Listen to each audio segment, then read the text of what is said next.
Hello friends, നമ്മൾ ഈ വീഡിയോയിൽ ഡിസ്കസ് ചെയ്യാൻ പോകുന്നത് ബ്ലോഗ് ഒപ്റ്റിമൈസേഷനെ കുറിച്ചാണ്. എന്താണ് ബ്ലോഗ് എഴുതുന്നത് എന്തിനാണ്? നമ്മളുടെ ബിസിനസ് ഡീൽ ചെയ്യുന്ന പ്രൊഡക്റ്റിനെയോ അല്ലെങ്കിൽ സർവീസിനെ കുറിച്ചുള്ള അഡീഷണൽ വിവരങ്ങളും അപ്ഡേറ്റ്സും ഒക്കെ ഷെയർ ചെയ്യാനായിട്ട് നമ്മളുടെ വെബ്സൈറ്റിനകത്തോ അതേപോലെ മറ്റുള്ള ബ്ലോഗ് പ്ലാറ്റ്ഫോംസിലെല്ലാം തന്നെ എഴുതുന്ന കോണ്ടന്റ്സിനെയാണ് ബ്ലോഗ് എന്ന് പറയുന്നത്. അതിലൂടെ നമ്മുടെ ബ്രാൻഡിംഗ് ഡെവലപ്പ് ചെയ്യാനും ഓൺലൈൻ പ്രസൻസ് ആക്റ്റീവായി നിലനിർത്താനും നമുക്ക് സാധിക്കും. ഇനി നമ്മൾ എഴുതുന്ന ഒരു ബ്ലോഗിലൂടെ എങ്ങനെ നമ്മുടെ സൈറ്റിന് മികച്ച റാങ്കിങ് കിട്ടും എന്നുള്ളത് നോക്കാം.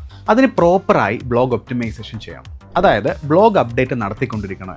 അതിനായിട്ട് കുറച്ച് ടിപ്സ് നമുക്ക് ഡിസ്കസ് ചെയ്യാം. അതിൽ ആദ്യത്തേതെന്ന് പറയുന്നത് ക്വാളിറ്റി കോണ്ടന്റ് ആണ്. അതായത് നമ്മൾ എഴുതുന്ന കണ്ടന്റ് വളരെ നല്ല രീതിയിൽ വായനക്കാരെ അട്രാക്ട് ചെയ്യുന്നതായിരിക്കണം. അതുപോലെ തന്നെ ജെന്യുവൻ ആയിട്ടുള്ള ക്വാളിറ്റി കണ്ടന്റ്സും ആയിരിക്കണം. അതായത് മറ്റുള്ള വെബ്സൈറ്റുകളിൽ ഒരുപാട് ഉപയോഗിച്ചിട്ടുള്ള കോണ്ടന്റ്സിൽ നിന്നൊക്കെ ഡിഫറൻ്റ് ആയിട്ടുള്ള യുണീക്ക് ആയിട്ടുള്ള കോണ്ടന്റ് ആയിരിക്കണം നമ്മളുടെ വെബ്സൈറ്റിൽ എഴുതേണ്ടത്. രണ്ടാമതായിട്ടുള്ള പോയിന്റ് എന്ന് പറയുന്നത് SEO ഒപ്റ്റിമൈസേഷൻ ആണ്. നിങ്ങളുടെ ബ്ലോഗ് കൂടുതൽ ആളുകളിലേക്ക് എത്തിക്കാൻ പ്രോപ്പറായി SEO ടാക്ടിക്സ് ഉപയോഗിക്കുക. പിന്നെ നമ്മൾ ചെയ്യേണ്ടത് റെഗുലർ ആയിട്ടുള്ള പോസ്റ്റിംഗ് ആണ്. അതായത് നമ്മുടെ യൂസേഴ്സിനെ നമ്മുടെ ബ്ലോഗിലേക്ക് അല്ലെങ്കിൽ നമ്മളുടെ വെബ്സൈറ്റിലേക്ക് കൺസിസ്റ്റന്റ് ആയി വിസിറ്റ് ചെയ്യിക്കാൻ വേണ്ടി നമ്മളുടെ വെബ്സൈറ്റിൽ ബ്ലോഗ് ഫ്രീക്വന്റ്ലി എഴുതി പോസ്റ്റ് ചെയ്യുക എന്നുള്ളതാണ്. അതിലൂടെ നമുക്ക് നമ്മുടെ ഓൺലൈൻ പ്രസൻസ് കൺസിസ്റ്റന്റ് ആയിട്ട് കൊണ്ടുപോകാൻ കഴിയും. ഇനി നമുക്ക് ബ്ലോഗ് ഒപ്റ്റിമൈസേഷൻ ചെയ്യാൻ ആവശ്യമായിട്ടുള്ള കാര്യങ്ങൾ എന്തൊക്കെയാണെന്ന് നോക്കാം. അതിനകത്ത് ആദ്യം ചെയ്യേണ്ടത് കീവേഡ് റിസർച്ച് ആണ്. അതായത് പ്രോപ്പർ ആയിട്ടുള്ള keyword findings and implementation in our website. നമ്മുടെ സർവീസുമായി ബന്ധപ്പെട്ടിട്ടുള്ള primary and secondary keywords find ചെയ്യുന്നത് മുതൽ തുടങ്ങുന്ന പ്രോസസ്സാണത്.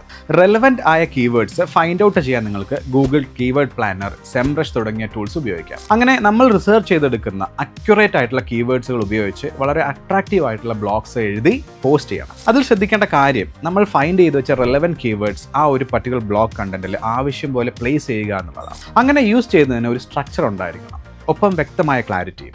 എങ്കിലും കീവേഡ്സ് ആവശ്യമില്ലാതെ ഒരു മീനിങ്ങും ഇല്ലാതെ വെറുതെ ബ്ലോഗ് കണ്ടന്റിനകത്ത് സ്റ്റഫ് ചെയ്ത് വെച്ചാൽ അത് ഒരു പക്ഷേ സൈറ്റിനെ നെഗറ്റീവായിട്ട് അഫക്റ്റ് ചെയ്തേക്കാം. പിന്നെ നമ്മൾ ഏത് കണ്ടന്റ് എഴുതുകയാണെങ്കിലും ആളുകൾക്ക് താല്പര്യമുള്ള, അവരെ കൂടുതൽ എക്സൈറ്റഡ് ആക്കുന്ന കണ്ടന്റ്സ് വേണം എഴുതാനായിട്ട്. അതായത് അവർക്ക് ഹെൽപ്ഫുൾ ആവുന്ന കോണ്ടന്റ്സ്.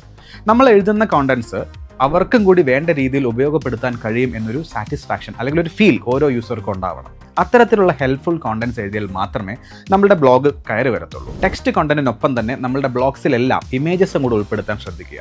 നമ്മൾ ആഡ് ചെയ്യുന്ന ഇമേജസിനെല്ലാം കീവേഡ് ആൾട്ട് ടാഗുകൾ കൊടുക്കുകയും വേണം. അതായത് ഓരോ ഇമേജസിനും നമ്മൾ കീവേഡ്സ് ഉൾപ്പെടുത്തിക്കൊണ്ട് ആ ഇമേജസ് ഓരോന്നും എന്താണ് ഉദ്ദേശിക്കുന്നതെന്ന് ലോങ് ടെയിൽ കീവേഡായും ഡിസ്ക്രിപ്റ്റീവായും കൊടുക്കുന്നത് ബ്ലോഗ് ഒപ്റ്റിമൈസേഷനെ കുറച്ചുകൂടെ എൻഹാൻസ് ചെയ്യും. ലോഡിംഗ് ടൈമിനെ എഫക്ട് ചെയ്യുന്ന ഇമേജസ് എല്ലാം പ്രോപ്പറായി കംപ്രസ് ചെയ്ത് ഒപ്റ്റിമൈസ് ചെയ്യാനും പ്രത്യേകം ശ്രദ്ധിക്കേണ്ടതായിട്ടുണ്ട്. അടുത്തായി പറയാനുള്ള പോയിന്റ് എന്ന് പറയുന്നത് internal links and external links ആണ്. അതായത് നമ്മൾ എഴുതുന്ന ബ്ലോഗ്സിലെല്ലാം ഇന്റേണൽ ലിങ്കുകൾ ഉപയോഗിച്ചിട്ട് ഒപ്റ്റിമൈസേഷൻ സ്മൂത്ത് ആക്കേണ്ടത് നമ്മുടെ ആവശ്യമാണ്. കൂടാതെ നമുക്ക് വേറെയും വെബ്സൈറ്റുകൾ ഉണ്ടെങ്കിൽ നമ്മുടെ മറ്റ് വെബ്സൈറ്റുകളിലേക്ക് എക്സ്റ്റേണൽ ലിങ്കുകളും ക്രിയേറ്റ് ചെയ്യാവുന്നതാണ്. ബ്ലോഗ് എഴുതുമ്പോൾ എപ്പോഴും ശ്രദ്ധിക്കേണ്ട കാര്യമാണ് വളരെ ക്യാച്ചി ആയിട്ടുള്ള ഹെഡ്ലൈൻസ് എഴുതുക എന്നുള്ളത്. അതായത് ആളുകളെ നമ്മുടെ ബ്ലോഗിൽ തന്നെ നിലനിർത്താൻ അത് നമ്മളെ കൂടുതൽ സഹായിക്കുന്നു. അതുകൊണ്ട് തന്നെ H1 മുതൽ H6 വരെയുള്ള ഹെഡർ ടാഗുകൾ നമ്മുടെ ബ്ലോഗ് കണ്ടന്റിൽ പ്രോപ്പറായിട്ട് ഉപയോഗിച്ചാൽ അത് വളരെ നല്ല റിസൾട്ട് ആയിരിക്കും നമുക്ക് തരുന്നത്. അതുകൊണ്ട് തന്നെ H1 മുതൽ H6 വരെയുള്ള ഹെഡർ ടാഗുകൾ നമ്മുടെ ബ്ലോഗ് കണ്ടന്റിൽ പ്രോപ്പറായിട്ട് ഉപയോഗിക്കുക.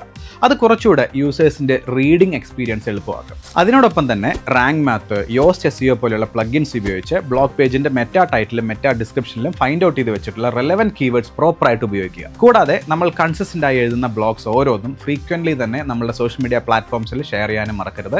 അത് നമ്മുടെ ബ്ലോഗുകൾക്ക് കൂടുതൽ റീച്ചും അക്സെപ്റ്റൻസും കിട്ടാൻ നമ്മളെ ഏറെ സഹായിക്കും. ഇത്രയാണ് ബ്ലോഗ് ഒപ്റ്റിമൈസ് ചെയ്യാൻ ആവശ്യമായ കാര്യങ്ങൾ എന്ന് പറയുന്നത്. ഇത് എല്ലാവരും നിങ്ങളുടെ വെബ്സൈറ്റിലും ഇംപ്ലിമെന്റ് ചെയ്യാനായിട്ട് ശ്രമിക്കുക. ഇതുപോലുള്ള കൂടുതൽ ഇൻഫോർമേറ്റീവ് ആയിട്ടുള്ള വീഡിയോസിനായി നമ്മുടെ യൂട്യൂബ് ചാനൽ സബ്സ്ക്രൈബ് ചെയ്യുക. Have A nice day.